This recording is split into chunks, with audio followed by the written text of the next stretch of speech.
Let's discuss this question. Decreasing order of basic strength को arrange करना है। यहां कुछ मेंशन नहीं है। जब कुछ भी मेंशन नहीं होता तो हम उसे कौन सा सॉल्यूशन मानते हैं? Aqueous solution. If nothing is mention तो ऑलवेज कंसीडर एक्वस सॉल्यूशन। हमारे पास क्या है? CH3NH2 विच इज मिथाइल अमीन। उसके बाद है हमारे पास C6H5CH2NH2 विच इज बेंजाइल अमीन। मैं आपको ऑर्गेनिक में एक सजेशन दूंगा, एग्जाम में कभी भी ऑर्गेनिक का क्वेश्चन करो, चाहे कितना इजी लग रहा हो, ड्रॉ करके जरूर करो, नहीं तो सिली मिस्टेक्स होंगी ही। अब थर्ड ऑप्शन अगर हम देखें तो बेंजीन के साथ कनेक्ट है NH2 और पैरा पोजीशन पे कनेक्टेड है OCH3। और फोर्थ ऑप्शन देखें तो बेंजीन के साथ NH2 है और उसके मेटा पोजीशन पे कनेक्टेड है OCH3। Now how to solve this question? तो सबसे पहले आपको क्या देखना है कि यहां पर नाइट्रोजन पे लोन पेयर कौन कौन से केसेस में है। तो you can say first example में नाइट्रोजन का लोन पेयर वही है as no resonance is involve. Second example में भी लोन पेयर वहीं पे है क्योंकि नाइट्रोजन बेंजीन से डायरेक्टली कनेक्टेड नहीं है। तो ये तो क्लियर हो गया कि first and second are most basic, then third and fourth. Now why third and fourth are less basic? Because it's lone pair is involve in resonance. अब क्योंकि इसका लोन पेयर रेजोनेंस में इन्वॉल्व है तो donation के लिए available नहीं है, या यू कैन से रेजोनेंस में चला गया तो इलेक्ट्रॉन डेंसिटी कम हो गई। Less electron density means less basic.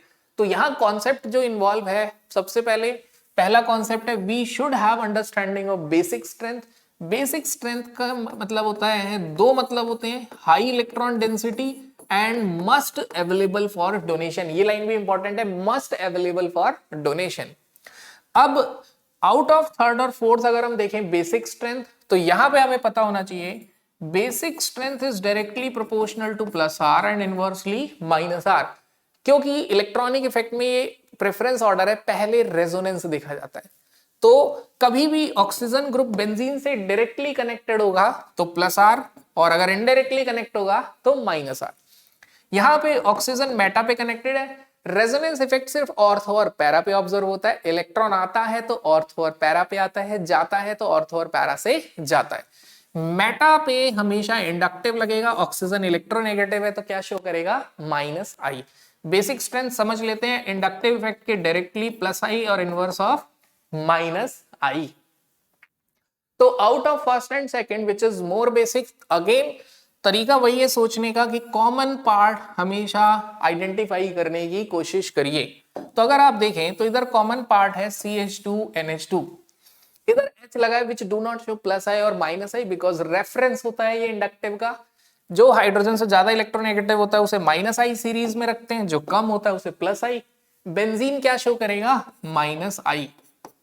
तो out of first and second first is more basic, और ये तो क्लियर था कि फर्स्ट और सेकंड थर्ड और फोर्थ से ज्यादा बेसिक होंगे ही होंगे। नाउ थर्ड और फोर्थ में ज्यादा बेसिक कौन हो गया? Third, because basic strength is directly proportional to plus are effect. अब इसे अरेंज कर लेते हैं, first second third fourth is our answer. So our answer is 1।